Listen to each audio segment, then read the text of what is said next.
I'm really fortunate to be speaking with Graeme Ramsey. He's the CEO of the Problem Gambling Foundation, and when I went to a recent dinner I was astounded as I looked around the room. I don't think that I've ever visited an organisation as culturally and ethnically diverse as yours, Graeme. No, you probably haven't. So tell me about the cultural capability that you need to be able to just make your team sing, because literally that's what they were doing. Oh yes, isn't it interesting when they all sing together yeah, in Te yeah. But you know, that just, and then the Chinese group, you know, the Asian team sings. I mean, just how do you manage to get them so happy working together like that? Feed them. Okay. You know, it's not quite as stupid as it sounds, because food is just so important to the operation of any organisation, and I think that diversity brings a huge amount of different kind of appetites and contributions that people can make. What's it mean for me? Well, I think there's a lot of learning involved. Was it different when you first came in? I mean, you've been CEO of many organisations. Yeah. I'm sure none of them were as diverse as this. And with all due respect, you know, you're a tall white male. So you came in and, wow, okay, you got a Pacific team, you got an Asian team, you got a Maori team. Yep. And some of those are easier than others, like Māori, for example. But yes, I mean, it's about the learning, because everything has meaning. So when you say learning, is it just getting more sophisticated to understand their culture? Yes, there's definitely to understand their culture and the things that have meaning and values for them. But at the same time, it's also trying to find the things that are common. And for us, the thing that is common to everyone who works for us is social justice. We're all there for social justice. So when you find those things that unite people, it becomes easier. I see. So what you're saying is, obviously on those things we care about, we feel pretty much the same. But with respect to everything else, we enjoy the fact that we're different. Yes. Yeah. Wow. And we look for, in a management sense, what that means is that we deliver services in very different ways, but we measure quality and outcomes in a consistent way. And that's, I think, absolutely critical.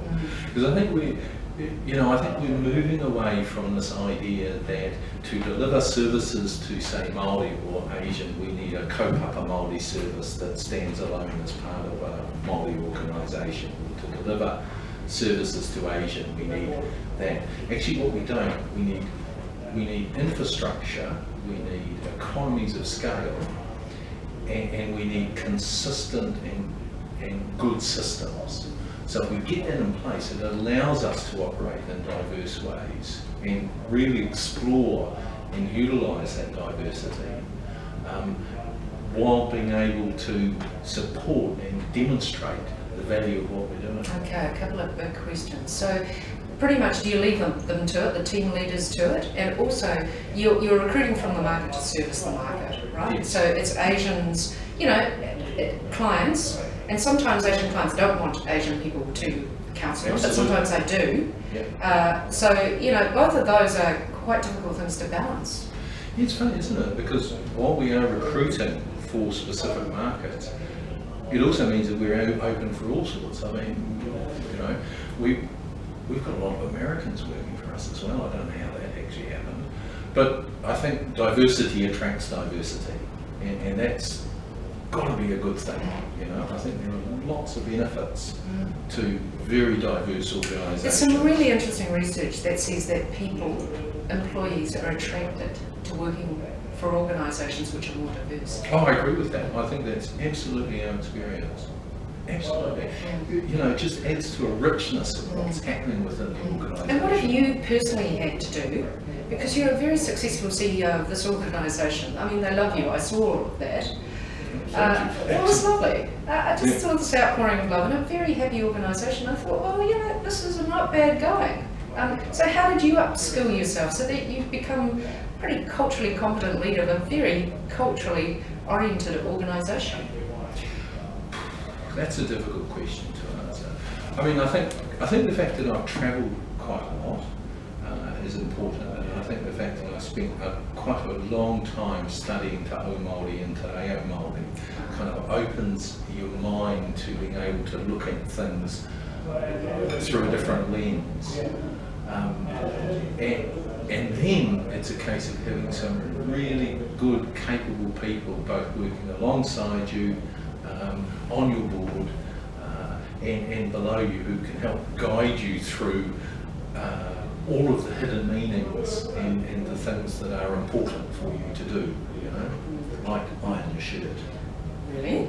Why? I think I haven't ironed a shirt in a long time.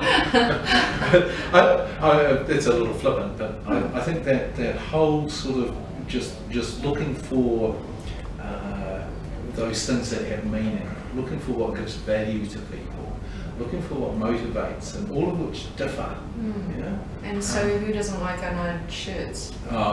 Some of my staff sort of did give me a look when I arrived in a shirt which I wasn't ironed to the appropriate standard. Because in some cultures that would be considered disrespectful. Correct. Understood. Because you haven't gone to the trouble to present yourself in a way to them.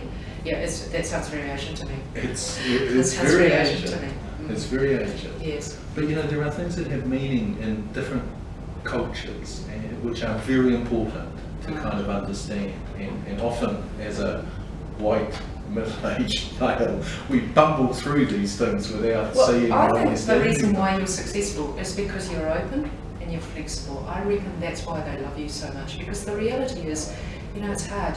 You're bound to make mistakes. I mean, the reality is you're not Asian and you're not Maori, but not Pacifica. But I think the fact that they all love you is because you're very open to being guided and corrected. Yeah, maybe. Look, I think my kind of management style is to make sure that people know what they have to do. Right, understood. Yeah. Yeah, I know see. what resources they've got. Yes. Know that they can come for help, and then get out of the way. Their way. Yeah. You know? Yeah. Get on with it. Yes. And that's always worked for me. So have there been times when people have been doing something sort of cultural where you thought, whoa, okay, I'm not sure we should be supporting that at work? Look, there's many examples of that. You know, our Pacifica teams, for example, work primarily in people's houses, with families, directly in their houses. Now that has risks associated with it, which mean that for a service like ours, I don't allow that in say, Pākehā families. But in Pacifica, I've had to kind of go, okay, if we can manage that, if we can make that work, then that's appropriate. And that's just one example of sort of just being able to say, hey, look, you know, different rules apply. So let's give it a go and see if it works. Understood. So if you were talking to other CEOs, I mean, a lot of leaders come to me now and say, well, we've read the stock take, we understand the why, but gee, how do we start? I mean, you know, how do we, what tips would you give them to building their own cultural competence, but also building that at their staff? Because, you know, they've got managers who are worried about recruiting people who look different because they don't know how to manage them. Well, look, I think one of the great truths in life is that we recruit in our own image. Yeah, we do. And I think recruitment's critical. And we've got to just open up our thinking and say, you know, skills can grow in foreign climes. So let's be prepared to accept that. So I would start with recruitment and induction.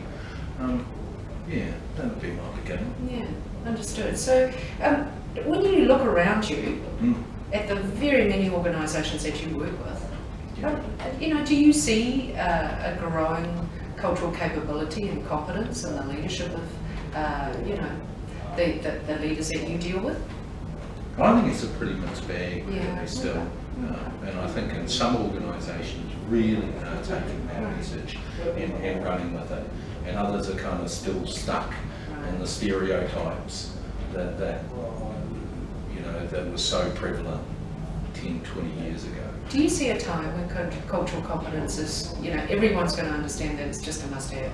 Oh, absolutely. I think we're really getting close to that now.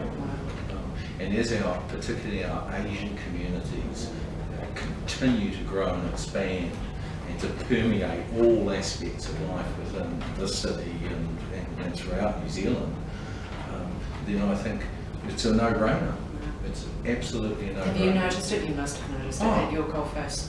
Yeah, at our coalface, definitely. Yeah. You know, we now live in a multicultural city, and I think that's fantastic. And I think if we can get the concept that we are a multicultural society, but we're also a bicultural society, and that's the framework we operate within. If we can get that, then I think we've got great things coming for us. Wonderful. Well done, Graeme. Thank you. Right.